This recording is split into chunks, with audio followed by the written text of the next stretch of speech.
impacted by, say, like WWE or AEW yet. And I say yet. So when I started wrestling in like 2018, so I'm like coming up on 4 years, and Uh-huh. and I had a WWE tryout in 2019. Okay. I was about 8 months into the business, and I had no idea who I was, what my gimmick was. It was very awkward, and I hate it because now I feel like I could deliver a little more. Right. But at the time, it was before COVID, like they were pulling people in left and right, and I got the call. And as a kid, when I say kid, I mean like that young girl who wanted that.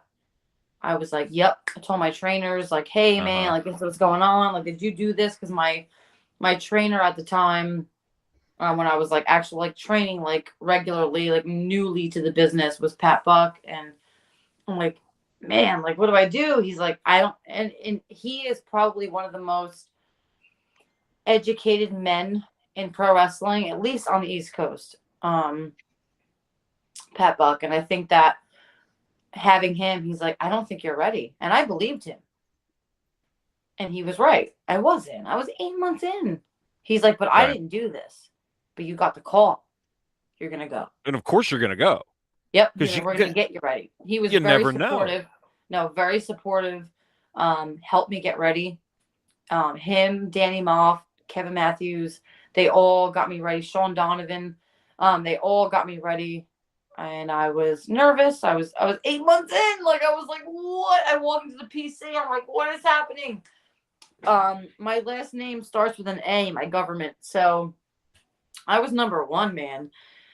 And you get wristbands and you're numbered. And I was number one. And I went first for everything. And it was Oh boy. very nerve-wracking, but I was ready. Like, I knew that I wanted this so bad. And Yeah.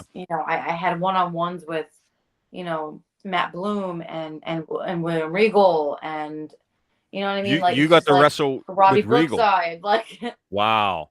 yeah. Wow. And I even locked up with William Regal at one point. We had a conversation about like it was just really cool, man. As a kid, and I hate to be like a mark, but we are, man, like wrestlers, we are. And like today's day and age, like the curtain gets pulled back a little bit more, because it's like I loved it when I'm like super heel. Like Vicious Vicki has been a heel Yeah. most of our career. And I'm kind of flip flopping. Like, some companies want me face, some companies want me heel, and I'm okay with that. I had a talk with Crowbar about this, like, and he gave me the best advice, man. He said, do whatever the promotion wants you to do. You're always gonna like one better than the other. He's like, but do what they want. And I said, absolutely. That's what I do. That's how I was trained. Like, do what